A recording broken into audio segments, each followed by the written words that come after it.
Our path of truth, which we follow to overcome irrational ego fears and to comprehend love, leads entirely to this place, to clarity. To realize the inner clarity of the meaning of life, that only our maturing is important, and that life and everything in it is just a theater, a training ground for maturing. To mature enough and learn the art of love, and thereby see the value of selflessness and thus fulfill the meaning of life. With that inner clarity to find our own path and fulfill our own purpose in life. And, in the end, to gain external clarity that there really is a higher power that governs our lives for our benefit, but does not govern ourselves. To gain clarity that there is no faculty of emotional maturity and clarity, because our whole life is a school and therefore formal education is completely helpless. For a simple reason, because this is about overcoming one's personal challenges, and clarity comes from that and not from theories. It can even get in a way, because the attachment for those same theories and the resulting bias will make it impossible for us to comprehend the truth. Because we have learned all kinds of things throughout life. And what if we have learned from the environment or teachers is not true or is only partially true? We will have enough courage and strength to question until we really comprehend what we have learned. Or will we feed the ego by attaching ourselves to the learned concepts because we have a feeling that it gives us value? What we definitely need to reach clarity are silence and solitude. This is a home and faculty of clarity. It is an internal process of growing up, initiation and maturation that we all must go through ourselves. We need to find strength in independence and solitude, the truth that we are nothing by ourselves as we are. And all knowledge comes from solitude. Without solitude, it is impossible.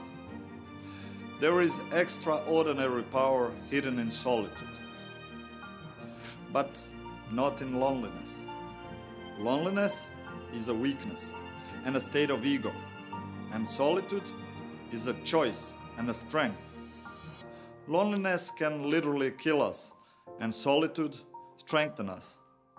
So let's choose solitude to get to know ourselves and thus realize clarity, internal and external.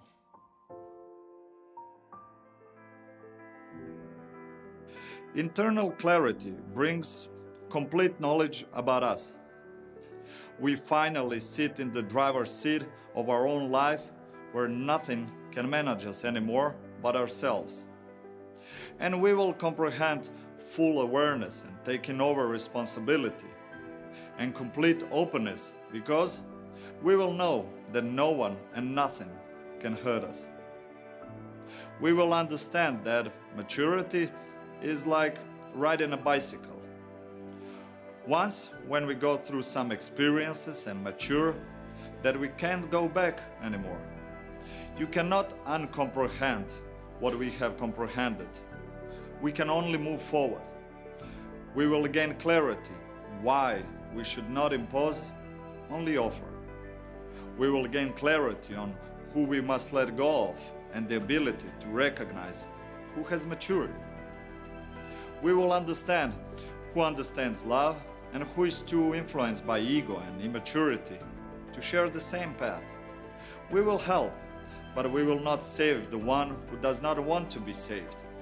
We will learn to let go out of love, not to live out of ego. We will also understand that there is no judgment, because everyone understands life from their own level of awareness, according to their experience. We will understand that experience is just an experience, that good and bad do not exist. It is an illusion that arises from emotions. And from that clarity will come the understanding that this reality is mild once we accept it. And from that clarity, the need to feel sorry for others and ourselves will disappear. We will also realize that the skills that brought us to our current maturity will not be able to take us further. If we want to go into new realities, we will have to dig deeper into ourselves, silence our ego even more, seek new experiences and knowledge, and further develop our maturity. Because we can only comprehend everything only after we overcome our challenges. We will gain clarity that life is here for us, the most important understanding a person can realize. The clarity that all life is here so that we could mature. We appreciate and are dedicated to private and business life, but we are not subordinated to it. We are just trying to understand what we need to learn from it. The work itself, for example, is irrelevant. We respect it, but we understand what our place is and what is his. And that is that only our experience is important. How many personal challenges we have overcome on it and what we have learned from our work, not the work itself. And with that, we are grateful for the challenge itself because we understand that it is there for us to mature further. A mature person looks for value in who he is and in his own experience, not in what he has and what he does. And this realization, when we truly feel it, is a game changer. The rules of the entire game called life are changing because everything we used to value suddenly is lost in a fraction of a second. Because we redirect the focus on what is important and on the meaning of life, ourselves, our maturation and our experience, ultimate maturity and wisdom.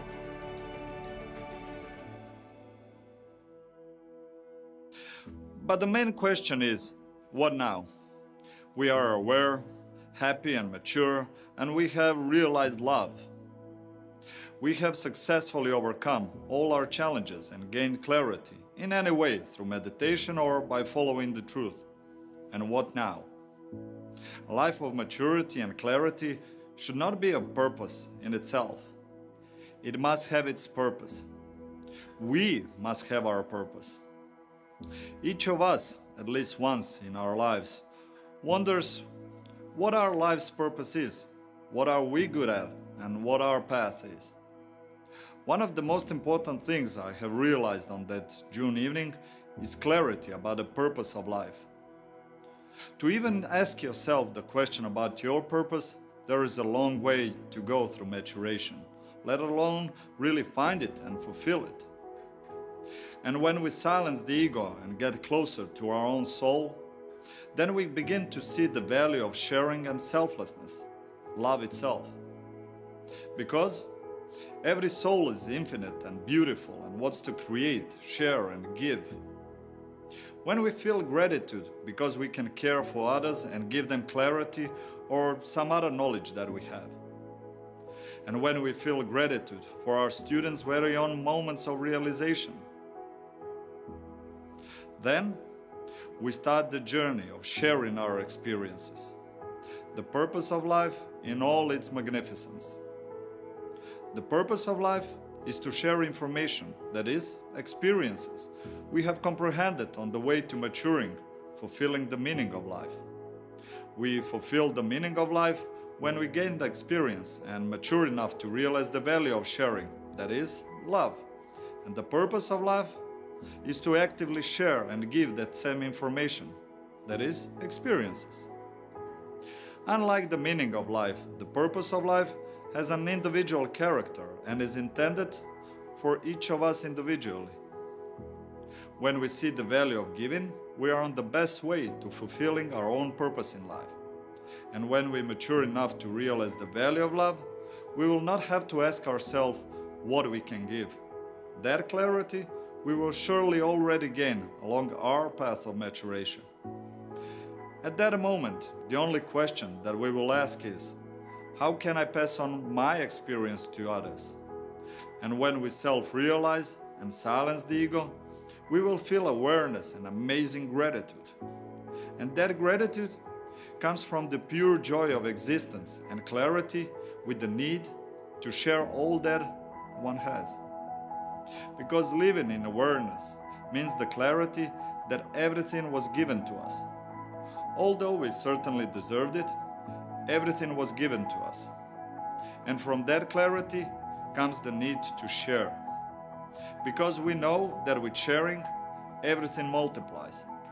And that clarity will turn into an urge, an unresistible urge to share that comes from the clarity that all knowledge comes with an obligation to pass it on. Next to that, everything begins to seem meaningless to us. The race for material things and social positions, the race with one's ego. We honestly get to comprehend true values. There is nothing mystical about it. When we comprehend that love is the purpose of life, and that everything in our lives serves to realize this knowledge, it is difficult to give importance to trivial things that only serve to satisfy our ego. Often in this series we mentioned our soul. That is the real us, that is our essence. Our soul carries all the challenges and all the maturity from all our lives. All the previous experiences or lack of experience. When it is free from the ego, in its essence, it is completely pure and good. It is beautiful in itself, endless and full of love. The ego only hides it. The ego is a mud on our soul, and by removing it, we come in contact with the soul. We don't get better. We, our souls, are always good when there is no false mask of ego. Also, each of us was created for something, to get us some new experience in our current life, to enjoy it and to inspire others, to comprehend and pass on that knowledge, to serve as a role model for everyone around him. Everyone has it because everyone's soul is eager to realize itself, express itself, and fulfill its full potential. Someone's soul is currently turned to art, someone's to engineering. Someone's soul is exact and likes to measure, and someone's soul is imaginative and playful. Someone's soul aspires to the heights and someone to the depths. There is no good and bad, no right and wrong, only different. And diversity is the key to the success of humanity and the key to prosperity, because diversity builds us. That everyone realizes their soul's full potential and contributes to humanity as a unique organism. And everyone makes a small but invaluable contribution. We just have to realize that, so we could find and fulfill our purpose. And we are grateful to those who allows us to pass on the clarity and experience we have gathered, because we need them as much as they need us. A teacher without a student does not exist and does not fulfill his purpose. Like a tool that is not used, the doctor must be as grateful to be able to help as the patient who is being helped. The teacher must be equally grateful to have someone who he passes his knowledge, just as the student to whom knowledge is passed on. When we give, we receive as much as the one who is being given. Both get the same, and only the ego can prevent them from that clarity. And to gain that clarity, rather wisdom, we will get help from higher power. My name is Zoran Salopek, and in the next episode, we will explain external clarity.